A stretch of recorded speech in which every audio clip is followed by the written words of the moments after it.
의사 선생님, 저희 아버님 이제 혼자 계시기엔 위험한 상태인가요? 연령대를 고려하면 어느 정도 위험 요소는 있죠. 특히 홀로 지내시는 상황에서는 더욱 주의가 필요하겠고요. 가족분들의 세심한 관찰이나 전문적인 케어를 받으시는 것도 고려해 볼 만합니다. 생활 패턴이 많이 불규칙해지신 것 같아요. 혼자 계시니까 끼니도 제대로 안 챙기시고 약도 깜빡하시는 날이 많다던데 혼자 계시기엔 너무 위험해요.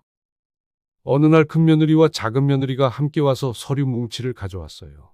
아버님, 잠깐 서명 좀 해주세요. 무슨 서류냐? 다 아버님을 위한 거예요. 글씨가 보이지도 않았지만 자세히 물어보지도 않았습니다. 힘없는 늙은이인데 자식들이 하라는 대로 해야지 별 수 있겠습니까? 올해로 86. 이제 저는 버려지는 걸까요? 가족들이 더 이상 감당할 수 없을 만큼 큰 짐이 되어버린 건가 봅니다. 결국 이렇게 가족들에게 부담만 되는 존재가 된 걸까요? 구독과 좋아요를 눌러주세요. 인생 찻집 오늘의 한 잔 시작하겠습니다. 올해로 86살. 이제 나는 버려지는 걸까? 아내를 떠나보낸 지 3년이 되었습니다. 매일 무릎이 시큰거리고 허리가 굽어가는 이 몸으로 저는 혼자 남겨진 집에서 매일을 버티고 있었습니다. 아침에 눈을 뜨면 적막한 침실, 저녁이면 혼자 먹는 식사, 텔레비전 소리만이 이 집의 유일한 생기였죠. 그런데 요즘 들어 이상했습니다. 큰며느리와 작은며느리가 자주 찾아오기 시작한 겁니다. 전에는 명절이나 특별한 날에만 얼굴을 비추던 며느리들이 이제는 일주일에 두세 번씩 들락거립니다. 아버님, 저 왔어요. 큰며느리가 들어오면서 미소를 짓지만 그 눈빛 어딘가에는 뭔가 다른 게 있었습니다. 살피는 듯한, 평가하는 듯한 그런 시선이었죠. 작은며느리도 마찬가지였습니다. 인사를 나누고 나면 둘이서 집안 곳곳을 둘러봅니다. 처음엔 청소를 도와주려는 줄 알았어요. 그런데 아니었습니다. 아버님, 냉장고에 드실 건 좀 있어요? 큰며느리가 냉장고를 열어 안을 들여다보더니 작은 수첩을 꺼내 뭔가를 적기 시작했습니다. 오래된 반찬을 하나씩 확인하며 끙끙대는 모습을 보니 가슴 한쪽이 서늘해졌습니다. 아버님 옷장도 정리해드릴게요. 작은 며느리는 침실로 들어가 옷장을 뒤지기 시작했습니다. 낡은 옷들을 하나씩 꺼내보며 고개를 젓는 모습. 마치 무엇인가를 확인하고 체크하는 것 같았어요. 제가 거실에 앉아 있으면 둘이서 소곤거리며 이야기를 나눕니다.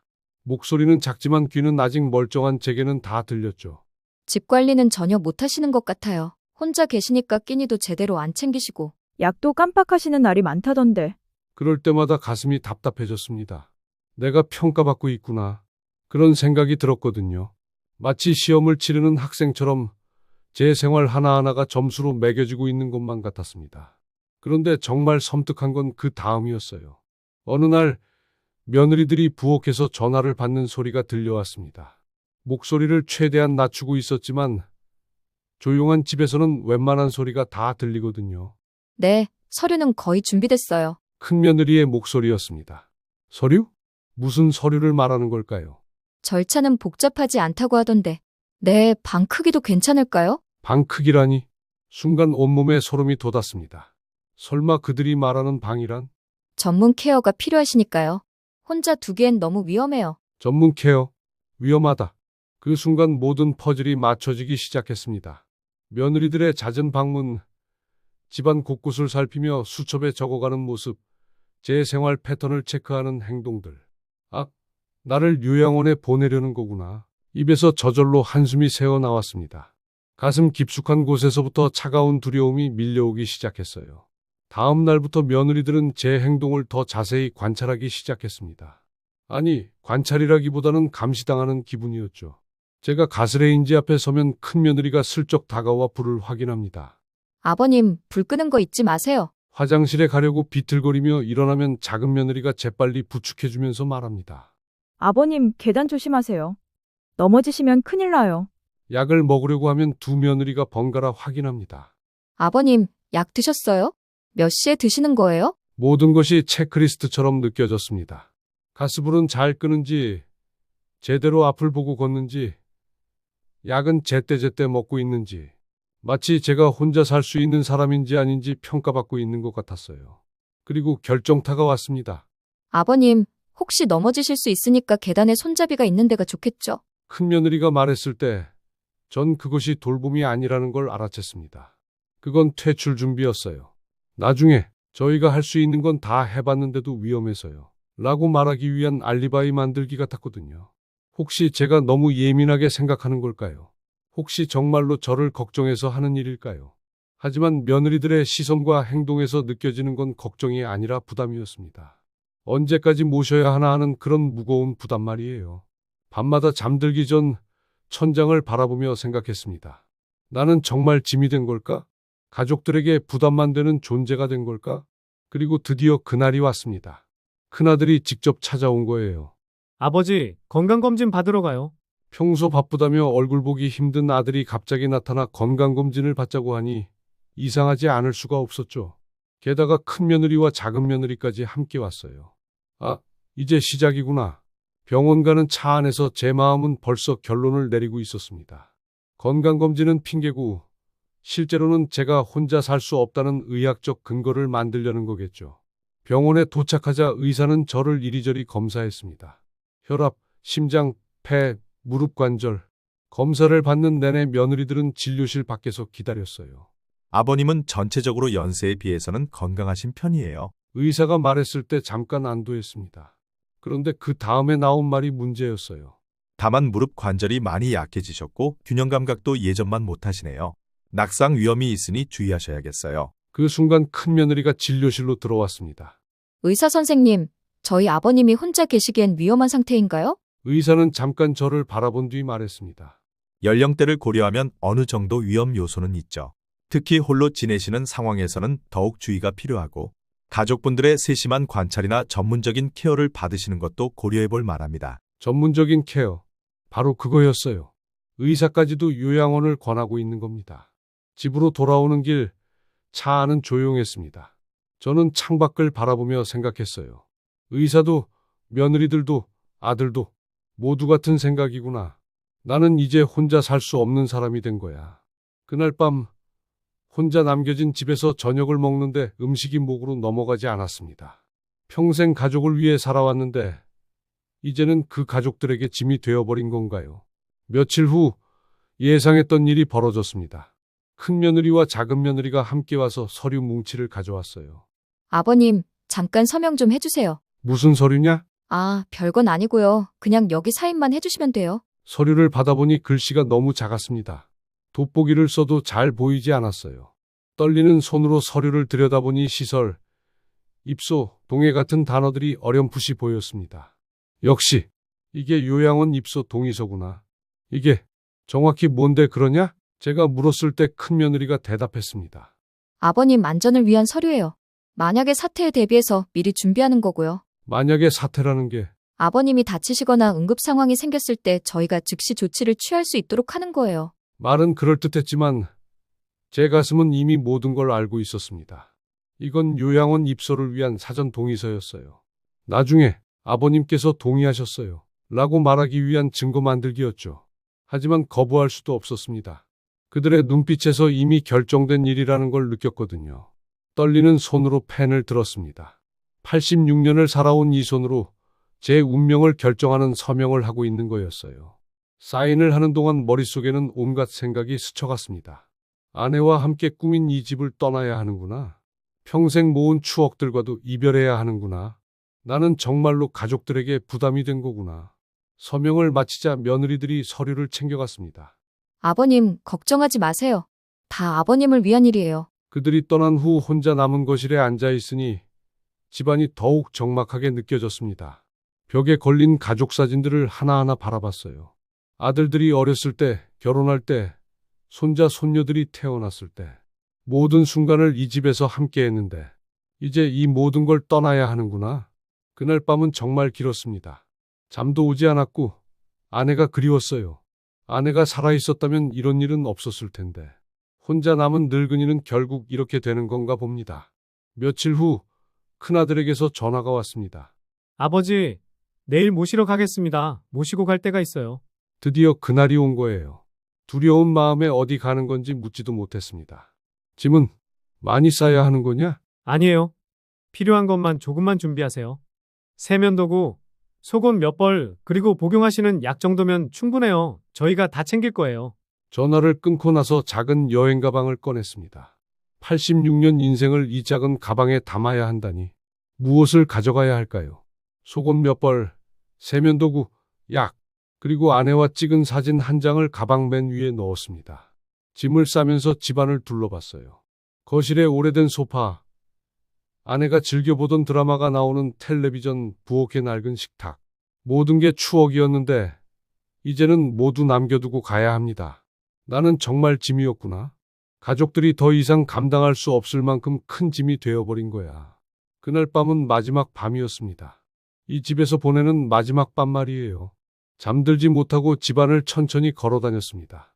아내와 함께 걸었던 복도, 아이들이 뛰어다니던 거실, 명절 때마다 온 가족이 둘러앉던 식탁. 부엌에 들어가니 아내가 즐겨 쓰던 앞치마가 아직 걸려 있었어요. 손으로 만져보니 아내의 체온이 남아있는 것 같았습니다. 여보, 미안해. 이 집에서 더 이상 혼자 있지 못하게 됐네. 아내 사진 앞에서 중얼거렸습니다. 아내가 살아있었다면 절대 이런 일은 없었을 텐데요. 둘이 함께라면 서로 의지하며 이 집에서 끝까지 살 수 있었을 텐데. 새벽 5시 잠깐 눈을 붙였다가 깨어났습니다. 아들이 오기 전에 해야 할 일이 있었거든요. 냉장고 문을 열고 남은 반찬들을 하나씩 버렸습니다. 어차피 제가 없으면 상할 테니까요. 가스 밸브도 잠갔습니다. 전기 스위치도 하나씩 내렸어요. 마지막으로 현관문 열쇠를 식탁 위에 놓았습니다. 이제 이 열쇠는 더 이상 제 것이 아니겠죠. 오전 10시 차 소리가 들렸습니다. 큰아들과 둘째 아들 그리고 두 며느리가 함께 왔어요. 평소 같으면 반가웠을 텐데 오늘은 달랐습니다. 이들은 저를 데리러 온 게 아니라 치우러 온 거니까요. 아버지, 준비 다 되셨어요? 큰아들의 목소리에는 어딘지 어색한 구석이 있었습니다. 미안함 때문일까요? 아니면 부담에서 벗어난다는 안도감 때문일까요? 응, 다 됐다. 작은 가방 하나가 제 전부였습니다. 86년 인생이 이렇게 초라할 줄이야. 현관을 나서면서 뒤돌아 집을 한 번 더 봤습니다. 40년 넘게 살던 집, 아내와 함께 꾸민 추억의 공간. 다시는 볼 수 없겠죠. 아버지, 가요. 둘째 아들이 부축해서 차에 태웠습니다. 뒷좌석에 앉아 창밖을 바라보니 집이 점점 멀어져 갔어요. 이제 정말 끝이구나. 차는 시내를 벗어나 외곽으로 향했습니다. 요양원들이 대부분 조용한 곳에 있다고 들었거든요. 도시의 소음에서 벗어난 곳, 늙은이들이 조용히 생을 마감할 수 있는 곳. 창밖으로 지나가는 풍경을 보며 생각에 잠겼습니다. 평생 가족을 위해 살았는데 결국 나는 짐이 되었구나. 젊었을 때는 온 가족을 책임지는 가장이었어요. 아이들 학비를 벌기 위해 새벽부터 밤늦게 일했고 아내가 아플 때는 밤새 간병했죠. 손자 손녀들이 태어나면 얼마나 기뻐했는지. 그런데 이제는 어떤가요? 보살핌이 필요한 늙은이, 위험한 존재, 가족들의 발목을 잡는 짐. 그런 존재가 되어버린 거예요. 혹시 여러분도 이런 생각 해보신 적 있나요? 언젠가 나도 짐이 될까? 하고요. 차를 타고 가는 내내 아무도 말을 하지 않았습니다. 운전하는 큰아들, 조수석의 큰며느리, 제 옆에 앉은 둘째 아들과 작은 며느리. 모두 조용했어요. 뭐라고 말해야 할지 모르는 것 같았습니다. 좋은 곳이에요. 잘 지내실 수 있을 거예요. 같은 위로는 오히려 더 썩을프게 만들 테니까요. 1시간쯤 달렸을까요? 차가 한적한 주택가에 들어섰습니다. 나무가 많고 조용한 동네였어요. 요양원 치고는 환경이 좋은 곳을 골라준 모양입니다. 그런데 이상했습니다. 차가 큰 건물 앞이 아니라 단독주택 앞에 멈춘 거예요. 여기가 어디냐? 제가 물었을 때 큰아들이 대답했습니다. 다 왔어요, 아버지. 내리세요. 단독주택, 요양원이 이런 곳에도 있나요? 아니면 소규모로 운영하는 곳일까요? 차에서 내려 집을 바라봤는데 뭔가 이상한 기운이 느껴졌습니다. 일반 요양원과는 다른, 어떻게 표현하기 어려운 따뜻한 기운이랄까요? 대문 앞에 서자 큰며느리가 앞장서서 현관으로 걸어갔습니다. 초인종을 누르는 대신 열쇠를 꺼내더니 문을 여는 게 아니겠어요. 왜 열쇠로 문을 열지? 그리고 현관 앞에는 작은 신발들이 가지런히 놓여 있었습니다. 어른 신발도 있고 아이들 신발도 있고 요양원에 아이들이 있을 리는 없는데. 문이 열리자 집 안에서 웃음소리가 들려왔습니다. 아이들의 맑은 웃음소리였어요. 이상했습니다. 너무 이상했어요. 요양원에서 이런 소리가 날 리가 없는데. 큰아들이 제 손을 잡고 말했습니다. 아버지, 들어가요. 그 순간 가슴 한쪽에서 이상한 예감이 들기 시작했습니다. 혹시 제가 잘못 생각한 건 아닐까요? 현관문이 열리자 익숙한 목소리가 들려왔습니다. 할아버지 오셨다. 손자 민준이의 목소리였어요. 그런데 왜 여기에 민준이가 있죠? 할아버지, 손녀 지은이도 달려와 제 다리를 안았습니다. 아이들이 왜 요양원에 있는 걸까요? 현관에서 신발을 벗고 거실로 들어서는 순간 제 눈앞에 펼쳐진 광경에 깜짝 놀랐습니다. 큰아들과 둘째 아들이 환한 미소를 지으며 서 있었고 두 며느리도 함께 있었어요. 그리고 손자 손녀들까지 온 가족이 다 모여 있는 거였습니다. 아버지, 어서 오세요. 큰아들이 다가와 말했습니다. 그런데 표정이 아까 차 안에서와는 완전히 달랐어요. 밝고 따뜻하고 기대에 찬 표정이었죠. 여기가 뭐지? 제가 당황해서 물었을 때 둘째 아들이 대답했습니다. 아버지의 새 집이에요. 새 집? 요양원이 아니라 새 집이라고요. 거실을 둘러보니 낯익은 가구들이 보였습니다. 제가 쓰던 안락의자, 아내가 좋아하던 화분, 오래된 시계, 모두 제 집에 있던 것들이었어요. 이게 어떻게 된 일이지? 머리가 혼란스러웠습니다. 분명 요양원에 가는 줄 알았는데 여기는 요양원이 아니잖아요. 큰며느리가 제 옆으로 와서 말했습니다. 아버님, 저희가 준비한 거예요. 아버님 혼자 계시기엔 위험해서요. 그래서 여기가 두 집을 합쳐서 마련한 집이에요. 저희 다 합가한 거예요. 합가라고요? 작은 며느리가 설명을 이어갔습니다. 아버님을 모시고 저희 모두 함께 살기 위해서 이 집을 구했어요. 아버님 방도 따로 마련했고 저희가 번갈아가며 돌봐드릴 수 있도록 했어요. 순간 다리에 힘이 빠져 주저앉을 뻔했습니다. 큰아들이 재빨리 부축해줬어요. 요양원이 아니라 합가라고? 그제야 모든 것이 이해되기 시작했습니다. 며느리들이 자주 찾아와서 집안을 살폈던 것, 수첩에 뭔가를 적었던 것, 방 크기는 괜찮을까요? 라고 했던 전화통화, 서류 절차, 라고 했던 말들. 모든 것이 요양원 준비가 아니라 합가 준비였던 거예요. 그럼 그 서류는? 이 집 계약할 때 필요한 서류였어요. 아버님 명의로 된 부분들이 있어서 동의서가 필요했거든요. 큰며느리가 미안한 표정으로 말했습니다. 미리 말씀드리고 싶었는데 깜짝 선물로 드리고 싶어서. 혹시 눈치채실까봐 조심스러웠어요. 저는 그 자리에 서서 울음이 터져 나왔습니다. 86년을 살면서 이렇게 기쁜 눈물을 흘려본 적이 언제였을까요? 할아버지 왜 울어요? 손녀 지은이가 걱정스러운 표정으로 제 손을 잡았습니다. 할아버지가 기뻐서 눈물이 나는구나. 제가 떨리는 목소리로 말했습니다. 둘째 아들이 다가와서 말했습니다. 아버지, 저희가 어떻게 아버지를 요양원에 보내겠어요? 아버지는 저희에게 가장 소중한 분인데요. 그동안 내가 오해를... 아버지께서 혼자 계시는 게 너무 걱정됐어요. 그래서 이런 방법을 생각한 거예요. 큰아들도 말을 이었습니다. 두 집이 따로 살면서 아버지를 번갈아 모시는 것보다 아예 함께 살면서 항상 곁에 있는 게 낫다고 생각했어요. 아버님 방 구경하실래요? 작은 며느리가 제 손을 잡고 복도로 안내했습니다. 문을 열자 깔끔하게 꾸며진 방이 나타났어요. 아내와 함께 쓰던 낡은 침대 대신에 조금 더 작지만 새 침대가 놓여져 있었습니다. 새 책상도, 새 옷장도 있었어요. 너희 엄마 사진이 있네. 침대 머리맡에 아내 사진이 정성스럽게 놓여 있었어요. 어머님도 함께 모신 거예요. 큰며느리의 말에 또다시 눈물이 흘렀습니다. 창문을 열어보니 작은 정원이 보였습니다. 아내가 좋아하던 꽃들이 심어져 있었어요. 이것도 저희가 준비한 거예요. 어머니가 좋아하는 꽃이라고 예전에 말씀해 주셨었거든요. 저는 창가에 서서 정원을 바라봤습니다. 버려지는 줄 알았는데 나는 오히려 더 깊이 품어지고 있었습니다. 짐이라고 생각했는데 나는 여전히 이 가족의 소중한 일원이었던 거예요. 그날 저녁 온 가족이 함께 식사를 했습니다. 큰며느리가 정성껏 준비한 갈비찜, 작은 며느리가 만든 나물 반찬들, 그리고 제가 좋아하는 된장찌개까지. 혼자 먹던 쓸쓸한 식사와는 너무 달랐어요. 할아버지, 이거 맛있어요. 손자 민준이가 젓가락질을 서툴게 하면서도 열심히 먹는 모습을 보니 가슴이 따뜻해졌습니다. 할아버지, 내일 같이 숙제해요. 손녀 지은이가 제 옆에 앉아 말했습니다. 할아버지가 도와줄 수 있을까? 할아버지는 뭐든지 잘 아시잖아요. 아이들의 맑은 웃음소리가 집안에 울려 퍼졌습니다. 3년 동안 듣지 못했던 소리였어요.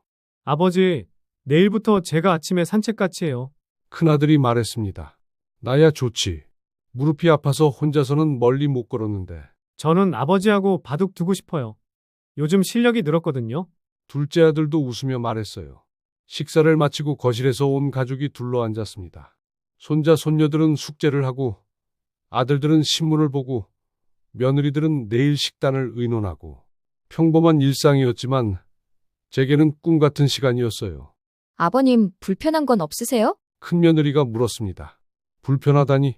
이렇게 좋을 수가. 정말 그랬어요. 3년 동안 혼자 살면서 느꼈던 외로움, 불안, 두려움. 그 모든 것이 사라진 기분이었거든요. 밤이 되어 제 방으로 들어왔을 때 창밖으로 보이는 정원의 달빛이 비치고 있었습니다. 아내 사진을 바라보며 속삭였어요. 여보, 우리 자식들이 이렇게 좋은 어른으로 자랐어. 당신도 기쁘지? 그날 밤 정말 오랜만에 깊게 잠들었습니다. 새로운 생활이 시작된 지 한 달이 지났습니다. 아침에 일어나면 큰아들과 함께 동네 한 바퀴를 돕니다. 예전에는 혼자 걷기 무서웠는데 이제는 든든한 지팡이가 생긴 기분이에요. 아버지, 오늘은 날씨가 정말 좋네요. 그러게, 가을이 이렇게 아름다운 줄 몰랐어. 산책을 마치고 돌아오면 큰며느리가 준비한 따뜻한 아침이 기다리고 있습니다. 아버님, 오늘은 아버님이 좋아하시는 북어국 끓였어요. 고맙다. 정말 고마워. 오전에는 손녀 지은이와 함께 책을 읽어줍니다. 아이가 모르는 한자가 나오면 제가 설명해 주죠. 할아버지는 정말 박사님 같아요. 지은이의 말에 웃음이 절로 났습니다. 제가 아직 누군가에게 도움이 될 수 있다는 게 이렇게 기쁠 줄이야. 오후에는 둘째 아들과 바둑을 둡니다. 이 녀석이 실력이 많이 늘었더라고요. 아버지, 이번엔 제가 이길 것 같은데요?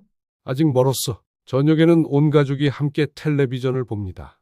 손자 민준이는 제 무릎에 기대어 앉고 지은이는 제 옆에 꼭 붙어 있어요. 이런 평범한 일상이 이렇게 소중할 줄 몰랐습니다. 어느 날 저녁 작은 며느리가 말했어요. 아버님, 저희가 아버님께 얼마나 많이 배우고 있는지 아세요? 내가 뭘 가르쳐 준다고? 아이들이 할아버지 덕분에 한자도 배우고 옛날 이야기도 듣고 저희 부부도 아버님께 인생 조언을 많이 받고 있어요. 그 말을 듣는 순간 가슴이 뭉클해졌습니다. 나는 짐이 아니었습니다. 오히려 이 가족에게 필요한 존재였던 거예요.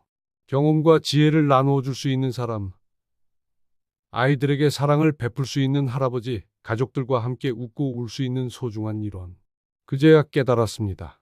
나이가 들었다고 해서 쓸모없어지는 건 아니라는 걸요. 다만 역할이 바뀔 뿐이라는 걸요. 예전에는 가족을 먹여 살리는 가장이었다면 이제는 가족에게 사랑과 지혜를 주는 어른이 된 거죠.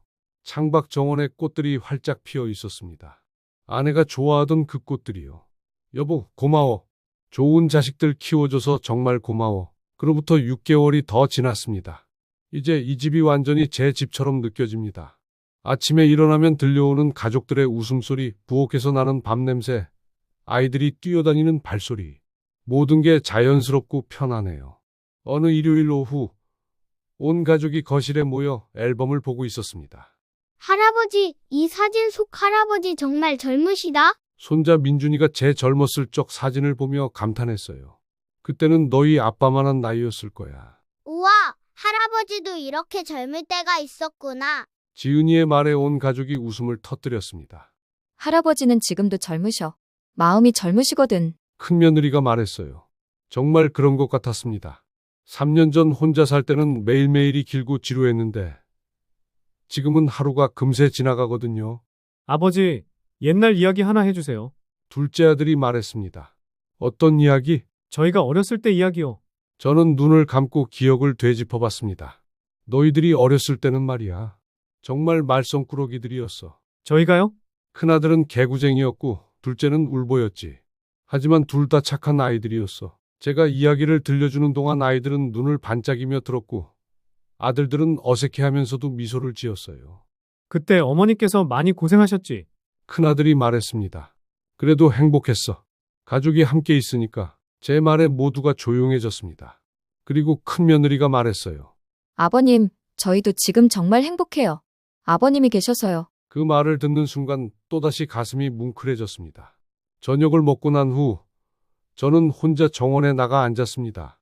아내가 좋아하던 꽃들이 달빛 아래서 고요히 피어 있었어요. 여보, 나 참 바보였지? 아내에게 혼잣말을 했습니다. 3년 동안 혼자 있으면서 자식들이 나를 짐으로 여긴다고 생각했어. 요양원에 보내려고 한다고 의심했고 정말 바보 같았어. 바람이 불어와 꽃잎들이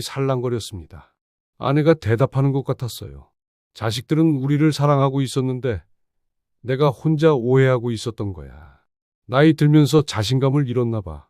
누군가에게 도움이 되기보다는 짐이 될까 봐 두려워했어. 그때 뒤에서 발소리가 났습니다. 돌아보니 큰아들이 서 있었어요. 아버지, 여기 계셨네요. 응. 잠깐 바람 쐬고 있었어. 큰아들이 제 옆에 앉았습니다. 아버지, 그동안 혹시 저희가 아버지를 요양원에 보내려고 한다고 생각하셨죠? 제가 깜짝 놀라 아들을 바라봤어요. 어떻게 알았니? 아버지 표정으로 알 수 있었어요. 그때 되게 표정이 어두우셨어요. 아들이 미안한 표정을 지었습니다. 미리 말씀드렸어야 했는데 깜짝 선물로 드리고 싶어서 아버지가 얼마나 불안하셨을지 생각하지 못했어요. 괜찮다. 오히려 더 감동이었어. 아버지, 저희가 아버지를 어떻게 생각하는지 아세요? 큰아들이 진지하게 말했습니다. 저희에게 아버지는 가장 소중한 분이에요. 짐이 아니라 우리 가족의 중심이시고 지혜의 원천이시고 사랑의 뿌리세요. 그 말을 듣는 순간 눈물이 또 나려고 했습니다. 그러니까 절대로 혼자라고 생각하지 마세요. 아버지는 우리 모두에게 꼭 필요한 분이니까요. 고맙다, 아들아. 저야말로 고맙죠. 아버지가 계셔서 우리 가족이 더 완전해졌어요. 그날 밤 잠들기 전에 생각해 봤습니다. 나는 왜 그렇게 두려워했을까요? 왜 자식들이 나를 사랑한다는 걸 의심했을까요? 아마도 나이가 들면서 자신감을 잃었기 때문일 거예요. 예전처럼 강하지 못하고 예전처럼 많은 일을 할 수 없으니까 스스로를 쓸모없다고 생각했던 거죠. 하지만 이제 알았습니다. 사랑은 쓸모로 측정되는 게 아니라는 걸요. 1년이 지났습니다.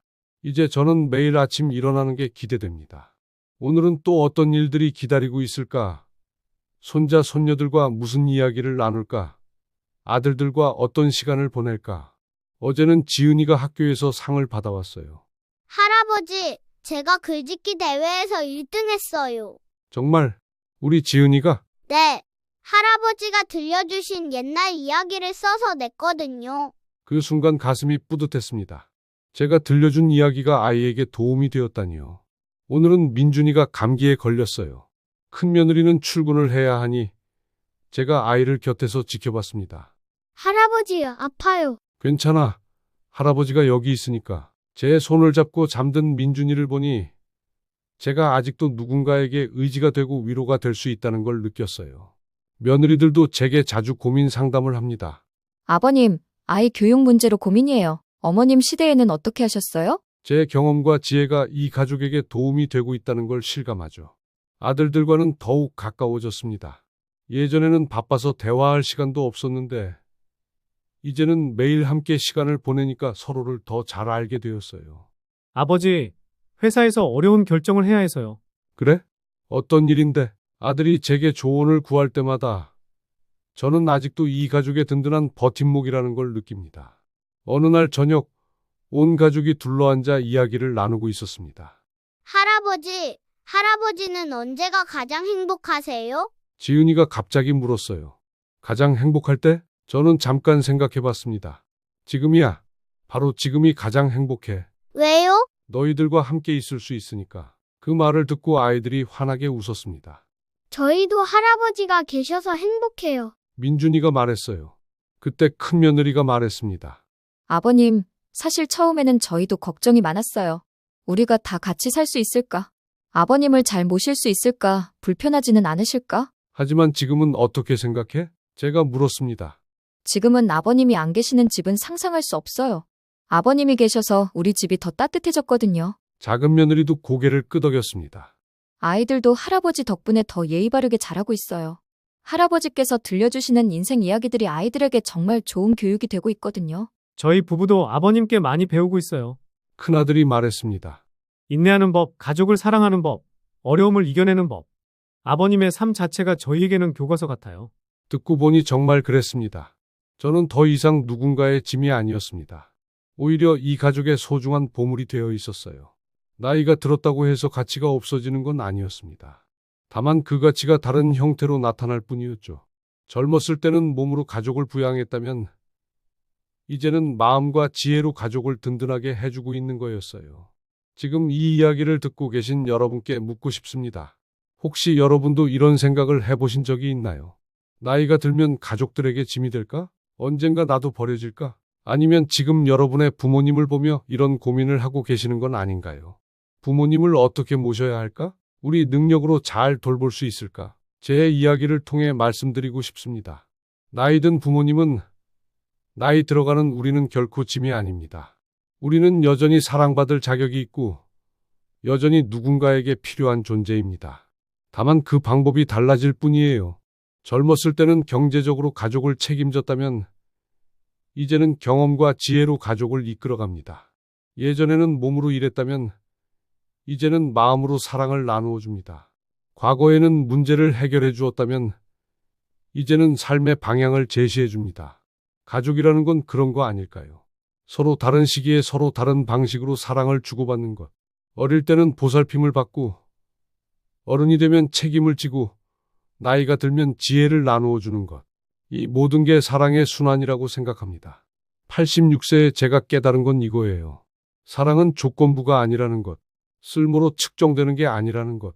나이가 들었다고, 몸이 불편해졌다고, 예전만 못하다고 해서 사랑받을 자격을 잃는 건 아니라는 것. 지금도 저는 매일 아침 일어나서 생각합니다. 오늘은 가족들과 어떤 시간을 보낼까? 혹시 지금 이 이야기를 듣고 계신 여러분 중에서도 저처럼 혼자 계시는 분이 있다면, 혹시 가족들이 자신을 짐으로 여길까봐 걱정하고 계신 분이 있다면 말씀드리고 싶어요. 당신은 짐이 아닙니다. 당신은 소중한 존재입니다. 그리고 지금 부모님을 모시고 계신 분들께도 말씀드리고 싶어요. 부모님은 여러분에게 짐이 아닙니다. 부모님은 여러분 가족의 보물입니다. 이건 우리 모두의 이야기일 수 있습니다. 지금의 부모님도 언젠가의 우리 자신도요. 나이 든다는 건 짐이 되는 게 아니라 다른 형태의 사랑을 배우는 것이라고 생각합니다. 그리고 그 사랑은 어떤 것보다도 깊고 따뜻하고 아름다운 것이라고요. 여러분의 가족에게도 여러분 자신에게도 이런 사랑이 가득하기를 바랍니다. 감사합니다.